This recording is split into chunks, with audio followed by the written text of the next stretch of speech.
عاملين ايه يا حبايبتي تنولة؟ وحشتوني.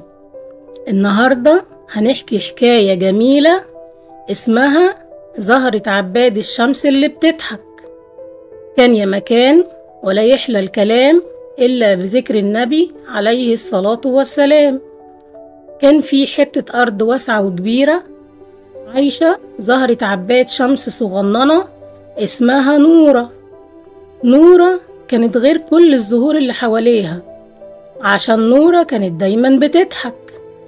كل يوم الصبح أول ما تشوف الشمس الحلوة تطلع من ورا الجبل، نورة تفتح وشها الأصفر المنور وتقول: يا صباح الخير يا شمس، يا صباح النور والسعادة. وتفضل تلف بوشها مع الشمس طول اليوم، من أول الصبح لغاية ما تيجي ساعة الغروب. الوردة الجارة ليها اللي اسمها مغرورة، وكانت وردة حمرة وكبيرة بس مكشرة دايما، شافت نورة بتضحك فقالت لها بصوت فيه شوية كبرياء: ايه يا نورة، كل ده ضحك وابتسامة؟ هو مفيش حاجة تضايقك خالص في الدنيا؟ أنا وردة أحلى وأكبر ومع ذلك مش بضحك زيك كده. نورة البريئة ردت عليها بضحكة حلوة وقالت لها: يا مغرورة، أنا ليه أزعل؟ أنا قاعدة في مكاني وباخد المية الحلوة اللي بتيجي من الأرض، وباخد النور الدافي من الشمس. كل حاجة حواليا جميلة، وربنا عمل لي الضحكة علشان أقول شكرا على كل الحاجات الحلوة دي. مغرورة هزت دماغها وهي مش فاهمة قوي.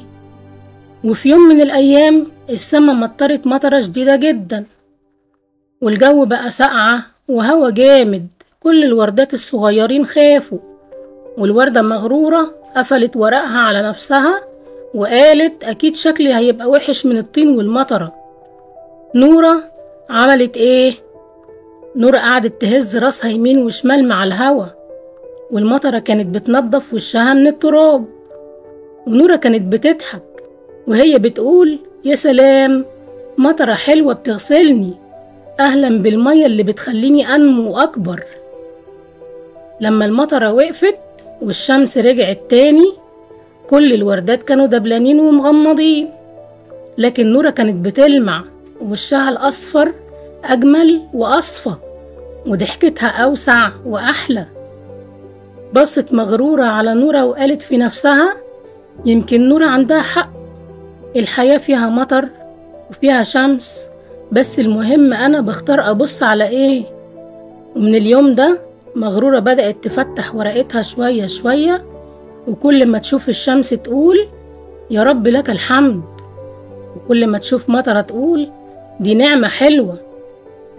يا حبايبي الحلوين، عرفتوا إيه اللي خلى نورة دايما سعيدة؟ إنها بتشوف الحلو في كل حاجة. الضحكة الحلوة بتخلي الصعب سهل، وبتخلي الحلو أحلى وأحلى. خليكوا زي نورة واضحكوا دايما واشكروا ربنا على كل نعمة.